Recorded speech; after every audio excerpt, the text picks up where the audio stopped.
आज हमें एक्सरसाइज 6.5 पढ़नी है। एक्सरसाइज 6.5 जिसमें पाइथागोरस प्रमेय के बारे में पढ़ना है। और पाइथागोरस प्रमेय को क्लास 9th में भी आप लोग पढ़ चुके हैं। पाइथागोरस प्रमेय के बारे में क्लास 9th में डिटेल में पढ़ चुके हैं कि पाइथागोरस प्रमेय क्या होती है और किन त्रिभुजों में पाइथागोरस प्रमेय लगाई जाती है। यहाँ पर हम पाइथागोरस प्रमेय को त्रिभुजों की समरूपता के आधार पर प्रूव करेंगे। त्रिभुजों की समरूपता के आधार पर सिद्ध करना है हमें। और एक समकोण त्रिभुज में दो समरूप त्रिभुज किस प्रकार से होंगे यही सब सीखेंगे। यानी एक्सरसाइज 6.5 इसका पहले हम परिचय जान लेते हैं। इसमें इंट्रोडक्शन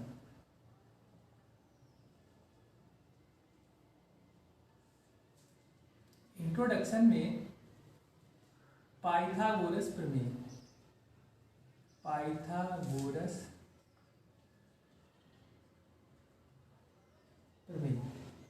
पाइथागोरस प्रमेय को समकोण त्रिभुज में लगाते हैं। और ये क्या होती है? एक समकोण त्रिभुज हमने ले लिया ए बी सी। समकोण त्रिभुज ऐसा त्रिभुज जिसका एक कोण 90 अंश का होता है। तो हमने इस त्रिभुज में कोण बी लिया है 90 अंश। ये कोण समकोण होगा। तो इसके सामने की भुजा कर्ण कही जाएगी। यानी इसमें कर्ण सबसे बड़ी भुजा भी होती है। कर्ण सबसे बड़ी भुजा। तो पाइथागोरस प्रमेय होती है कर्ण स्क्वायर बराबर लंब स्क्वायर और प्लस आधार का होल स्क्वायर। ठीक।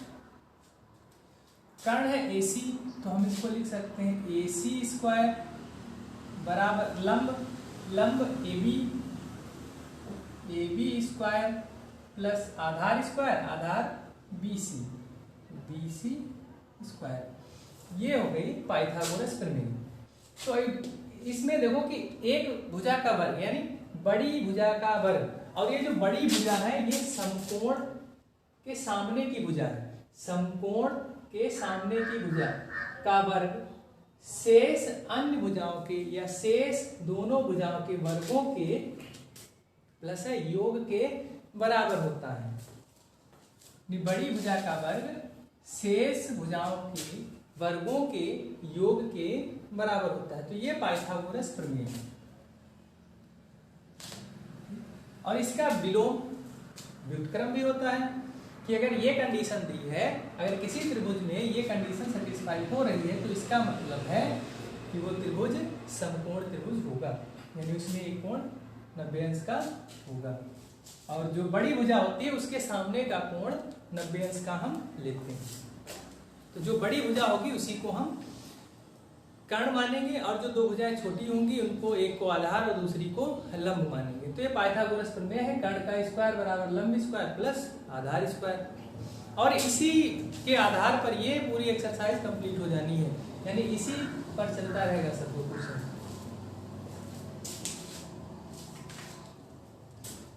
चलिए ये तो पहला पॉइंट देख लिया। दूसरा पॉइंट ये है कि अगर किसी समकोण त्रिभुज में, अब हम इसको थोड़ा सा पलट करके बनाएंगे। ये कोण हमने 90 अंश का लिया है। यहाँ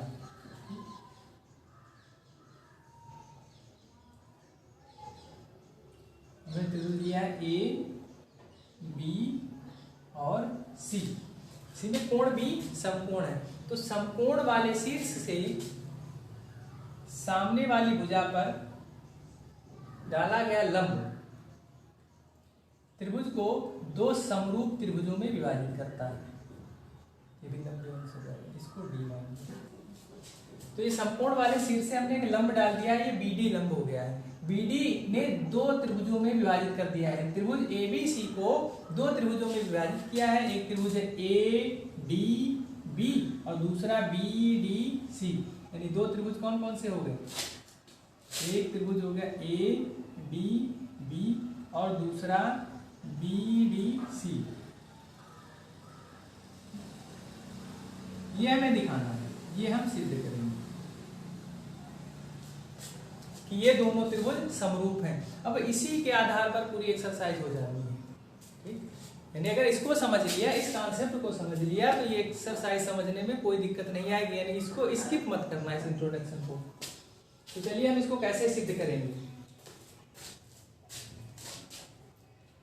पहले हम लेते हैं त्रिभुज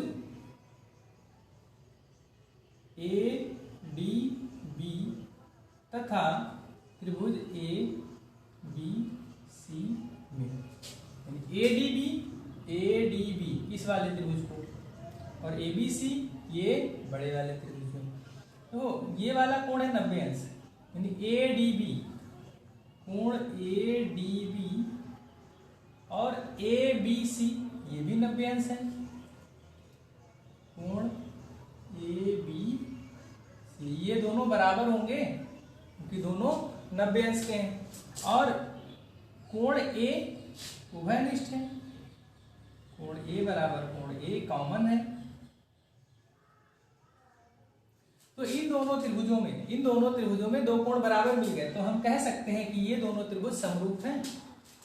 इस प्रकार त्रिभुज ए डी बी समरूप होगा त्रिभुज ए बी सी के डबल ए समरूपता से। इसको यहीं पर छोड़ देंगे। अब आ जाते हैं हम इस वाले त्रिभुज में और पूरे त्रिभुज में। त्रिभुज बी डी सी में, त्रिभुज बी डी सी तथा त्रिभुज ए बी सी। तो इसमें बी डी सी ये वाला कोण 90 अंश का है, कोण बी डी सी बराबर, और बड़े वाले त्रिभुज में ए बी सी ये वाला कोण 90 अंश का है, कोण ए बी सी ये दोनों कोण बराबर होंगे। और इनमें कॉमन है कोण सी, तो कोण सी कॉमन हो जाएगा, ये बराबर होगा,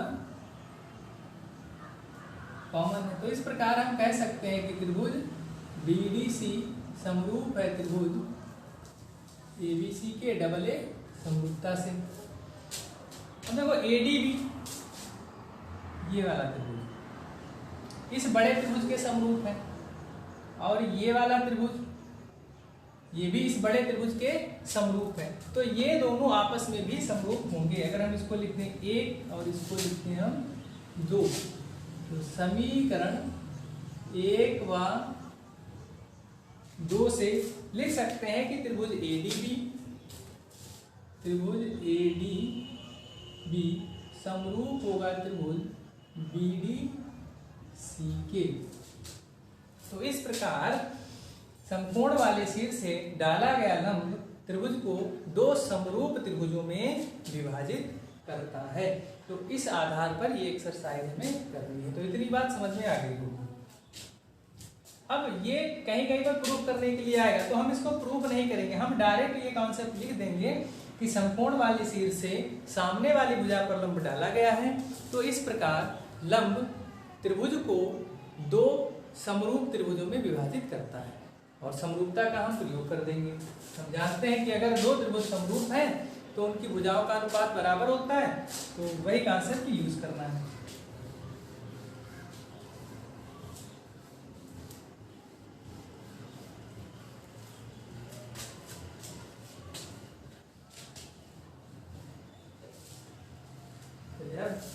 बढ़ते हैं इसके क्वेश्चंस की ओर। एक्सरसाइज 6.5 का पहला क्वेश्चन कर लेते हैं।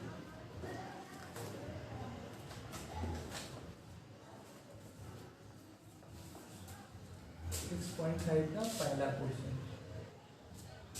पहला क्वेश्चन दिया है कि कुछ त्रिभुजों की भुजाएं नीचे दी गई हैं। कुछ त्रिभुजों की भुजाएं नीचे दी गई हैं। निर्धारित कीजिए कि इनमें से कौन कौन से त्रिभुज समकोण त्रिभुज हैं, और इस स्थिति में कर्ण की लंबाई भी लिखिए। कर्ण की लंबाई भी लिखनी है।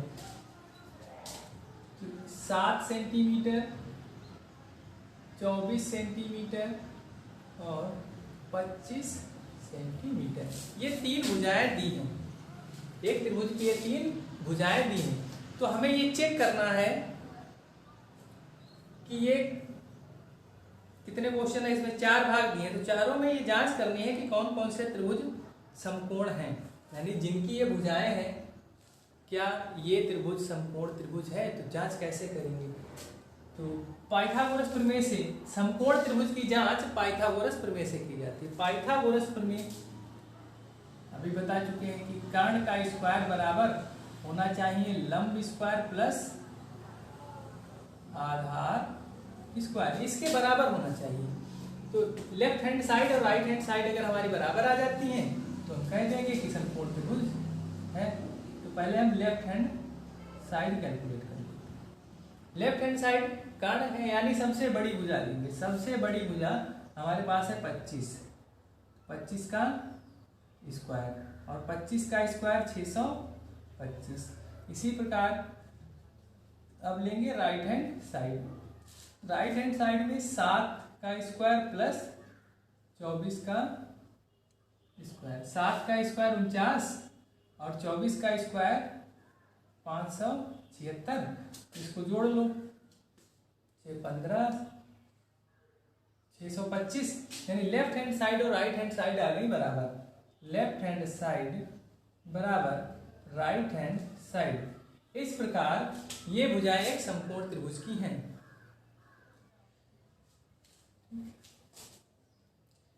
अब ये पहला भाग हो गया। अब कर लेते हैं दूसरे भाग को। दूसरे भाग में 3, 8 और 6, 3 सेंटीमीटर, 8 सेंटीमीटर और 6 सेंटीमीटर। इसमें भी पहले लेफ्ट हैंड साइड कैलकुलेट कर लेते हैं। लेफ्ट हैंड साइड के लिए सबसे बड़ी भुजा लो, 3, 8 और 6 में 8 सबसे बड़ी भुजा है। 8 का स्क्वायर 64। फिर राइट हैंड साइड 3 का स्क्वायर और 6 का स्क्वायर। 3 का स्क्वायर 9, 6 का स्क्वायर 36। ये कितना हो जाएगा 45। यानी यहाँ पर लेफ्ट हैंड साइड इक्वल नहीं है राइट हैंड साइड की, तो ये समकोण त्रिभुज की भुजाएं नहीं है। तो इसके बाद इसका तीसरा भाग 50, 80 और 100 सेंटीमीटर। तो इसमें भी पहले लेफ्ट हैंड साइड कैलकुलेट कर लेते हैं। लेफ्ट हैंड साइड इक्वल सबसे बड़ी भुजा है 100, 100 का स्क्वायर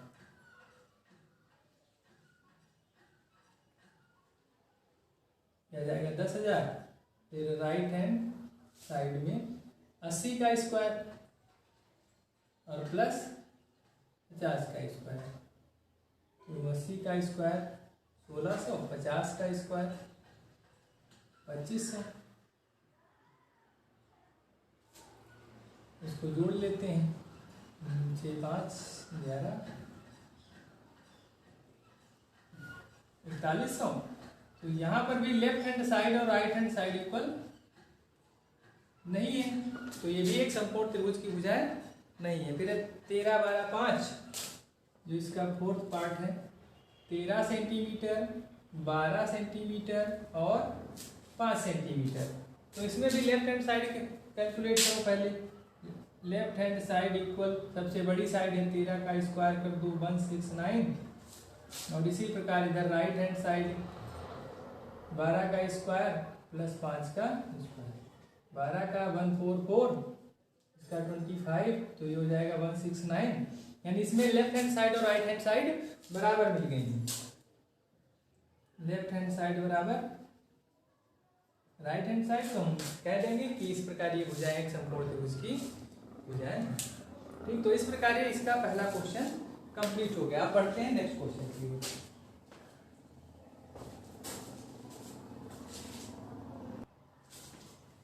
दूसरा क्वेश्चन अब देखते हैं, इसको मिटा देते हैं।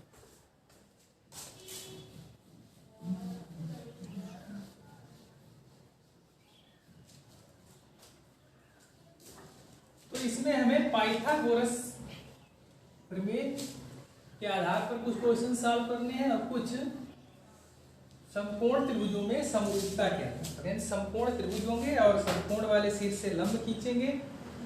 तो बस इसी कॉन्सेप्ट को ध्यान में रखना है। दूसरा क्वेश्चन कि त्रिभुज पी क्यू आर एक समकोण त्रिभुज है। ठीक, अगर इसमें चित्र नहीं दिया है, चित्र नहीं दिया है तो हमने अभी बताया था कि समकोण त्रिभुज इसमें इस प्रकार से बनाएंगे, तो इससे हमें समझने में आसानी रहेगी। इस वाले सामने वाले शीर्ष को समकोण मान लेंगे। तो पी क्यू आर त्रिभुज समकोण है जिसका कोण पी समकोण है, तो ये 90 अंश का है तो इसको हम पी मान लेंगे। फिर क्यू और आर, तो ये त्रिभुज पी क्यू आर हो गया। एक समकोण त्रिभुज है, क्यू आर पर बिंदु एम इस प्रकार स्थित है कि पी एम लंब है क्यू आर पर। तो यहाँ से समकोण वाले शीर्ष से एक लंब खींचा गया है क्यू आर पर। ये लंब है, इसका मतलब ये 90 अंश और ये भी 90 अंश का होगा। तो हमें सिद्ध करना है, to prove P M square equal Q M into M. हाँ, ये हमें सिद्ध करना है। तो अब हमें इसमें दिया क्या है, इस क्वेश्चन में पहली बात तो हम जो गिवन कंडीशन है वो ढूंढेंगे कि क्या दिया है। इसमें दिया है कि त्रिभुज पी क्यू आर एक समकोण त्रिभुज है, फिर उसके बाद समकोण वाले शीर्ष से एक लंब खींचा गया है और लंब खींचने के बाद में इस प्रकार से दो त्रिभुज मिल गए। ये दोनों त्रिभुज आपस में समरूप होते हैं। अब जो सिद्ध करना है उसको देखते हैं पहले। ठीक है, पीएम स्क्वायर यानी पीएम ये वाली लाइन दो बार है, ये लंब दो बार है, फिर क्यूएम, क्यूएम ये है, तो पीएम क्यूएम और एम आर, एक दो तीन, ये तीन भुजाएं हैं। अगर बड़ा वाला त्रिभुज लेते हैं तो बड़े वाले त्रिभुज में क्यू आर भुजा है, तो क्यू आर तो इसमें है नहीं। ये वाली भुजा इस त्रिभुज की है और ये वाली भुजा इस त्रिभुज की है। इसका मतलब इन दोनों त्रिभुजों को समरूप दिखा करके भुजाओं का अनुपात हम बराबर लिख दें। तो पीछे हमने अभी बताया था कि जब किसी समकोण त्रिभुज में समकोण वाले शीर्ष से लंब खींचते हैं तो इस प्रकार दो बने त्रिभुज समरूप होते हैं। किस प्रकार होते हैं, वहां पर ABC लिया था, यहाँ पर PQR है, तो उसी के आधार पर ये हम दिखा देंगे। तो ये इतना काम कर लेना, या डायरेक्ट लिख देना यहाँ पर एक लाइन में कि समकोण त्रिभुज में समकोण वाले शीर्ष से सामने वाली भुजा पर डाला गया लंब दो समरूप त्रिभुजों में विभाजित करता है समकोण त्रिभुज को।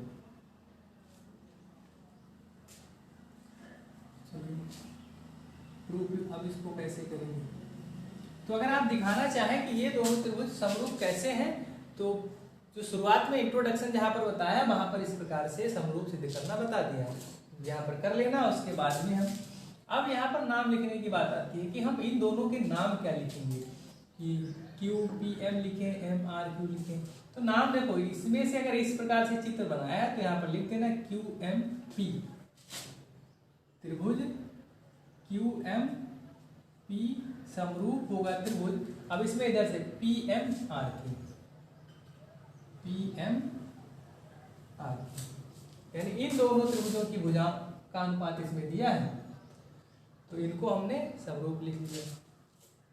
अब जो हमें सिद्ध करना है, हम जानते हैं कि जब ये दो त्रिभुज समरूप हो गए तो हम जानते हैं कि समरूप त्रिभुजों में भुजाओं का अनुपात बराबर होता है, तो भुजाओं का अनुपात लेंगे। पीएम है तो ये वाली भुजा है पीएम, तो इसमें एमपी, एक मिनट,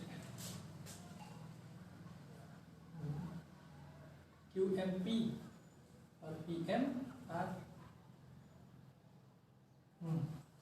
तो ये लिए एमपी यानी पीएम, इसमें एम आर बराबर, फिर कौन सी हो जाए क्यू एम, तो इसमें ये हो जाए क्यू एम बटे, तो इसमें भी पहली दूसरी पी एम लिख देंगे, यानी इनके नाम से ही अनुपात हम लिख देंगे जो भी हमें सिद्ध करना है। और इसको हल कर देंगे, इधर क्रॉस मल्टीप्लाई कर दो, P M into P M और Q M into M R, P M into P M square और एक Q M into M R, ये प्रूफ हो गया। ये प्रूफ करना था। अब इसको मिटा देते हैं, अब बढ़ते हैं नेक्स्ट क्वेश्चन की ओर।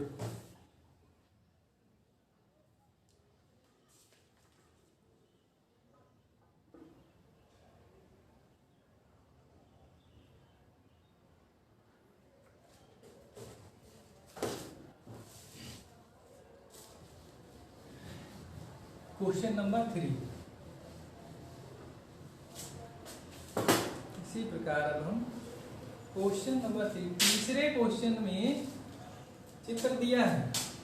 देखो ये चित्र किस प्रकार से दिया है, इस प्रकार से दिया है।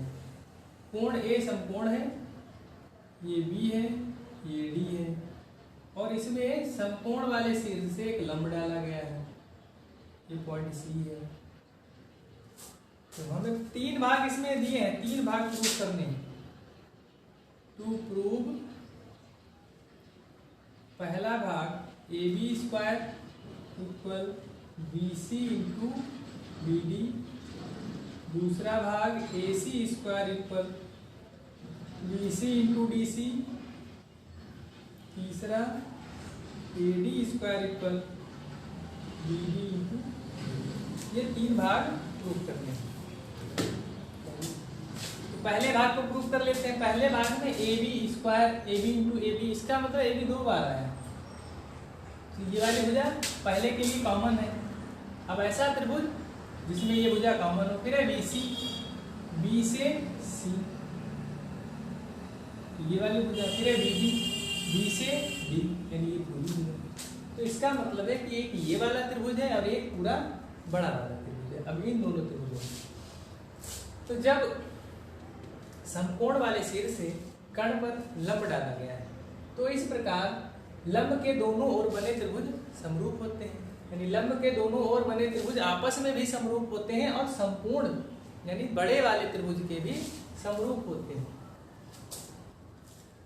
तो समकोण वाले शीर्ष से लंब डाला गया है, तो या इसको दिखा देते हैं एक बार। त्रिभुज ए सी बी तथा त्रिभुज डी ए बी में ए सी बी इधर का लंब हो जाएगा, फिर डी ए बी, ये 90 है बीच में आ गया। तो दोनों में ए सी बी, ये 90 अंश का कोण है, कोण ए सी बी बराबर डी ए बी, ये आपस में बराबर है क्योंकि 90 अंश का है कोण। और दूसरा कोण बी दोनों में कॉमन है, कोण बी बराबर कोण बी, ये कॉमन है। तो इस प्रकार ये दोनों त्रिभुज समरूप त्रिभुज हो जाएंगे। इस प्रकार त्रिभुज ए सी बी समरूप हो जाएगा त्रिभुज डी ए बी के। डबल ए समरूपता से, अब जब ये दोनों त्रिभुज समरूप हो गए तो इनकी भुजाओं का अनुपात हम बराबर लिख सकते हैं।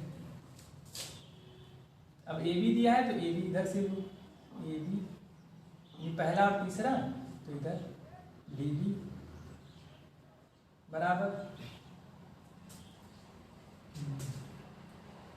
बी सी,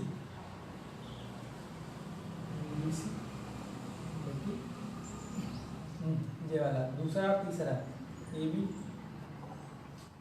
लिख देंगे। अब क्रॉस मल्टीप्लाई करेंगे तो ये ए बी स्क्वायर बराबर B C into D B, ये पहला भाग प्रूफ हो। अगर इनका नाम सही लिख लिया तो प्रूविंग करने में कोई दिक्कत नहीं होगी। और नाम लिखना पहले ही बता दिया था कि कौन सा किसके इक्वल होगा। ये पहला भाग प्रूफ हो गया। अब दूसरे भाग पर चलते हैं। दूसरा भाग में प्रूव करना है A C square, A C common है, D C into D C, D C into D C. इसका मतलब ये वाला त्रिभुज और ये वाला त्रिभुज लेना होगा क्योंकि ए सी तो दोनों में है।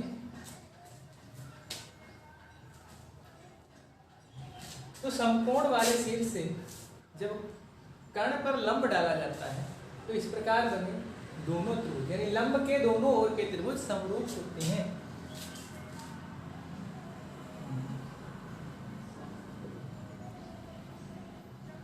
समकोण त्रिभुज में समकोण वाले शीर्ष से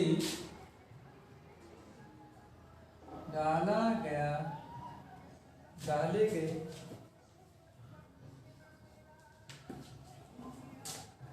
डाले गए लंब के दोनों ओर बने त्रिभुज समरूप होते हैं। दोनों त्रिभुज समरूप होते हैं, पहले दिखा भी चुके हैं। अगर यहाँ पर प्रूफ करना चाहो तो जहाँ पर परिचय बताया है वहां से प्रूफ भी कर सकते हैं। तो इस प्रकार लिखेंगे त्रिभुज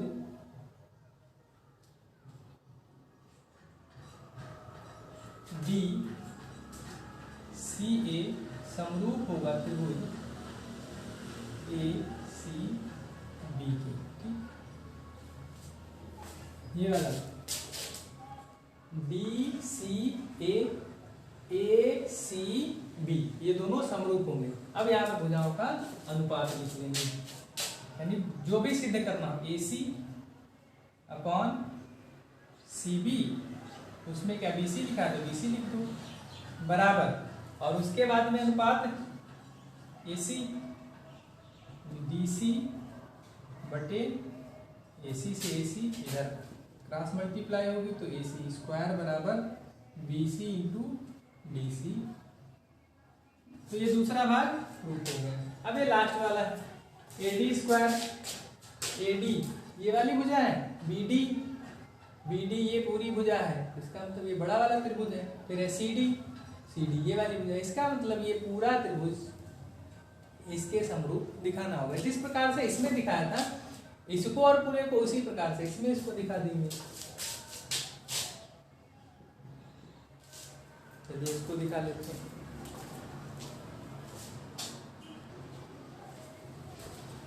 तो इस प्रकार से इसको भी दिखा लेते हैं कि ये त्रिभुज सी डी सी ए में त्रिभुज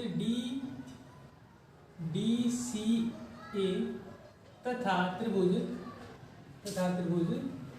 डी ए बी में, त्रिभुज डी ए बी में, इसमें डी सी ए कोण डी सी ए बराबर कोण डी ए बी, ये दोनों 90 अंश के हैं इसलिए बराबर हो जाएंगे, और कोण डी बराबर कोण डी ये कॉमन है तो इसलिए। तो इस प्रकार हम लिख सकते हैं कि त्रिभुज डी सी ए समरूप होगा त्रिभुज डी ए बी के, D C A D A B के समरूप होगा। तो हम भुजाओं का अनुपात बराबर लिख देंगे, इधर दिख रहा होगा डबल ए समरूपता से।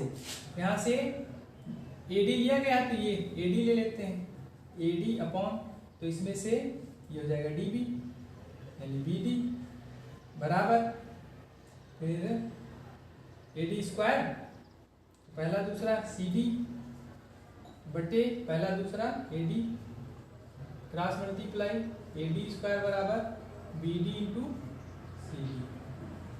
तो इस प्रकार ये क्वेश्चन नंबर 3 कंप्लीट हो गया। आगे के क्वेश्चन आपको नेक्स्ट वीडियो में मिलेंगे, और वीडियो को शेयर करते रहिए, ज़्यादा से ज़्यादा उन बच्चों को शेयर कीजिए जो क्लास 10th में है या जिनको इसकी ज़रूरत है, क्योंकि उनको भी लाभ मिल सके इसका।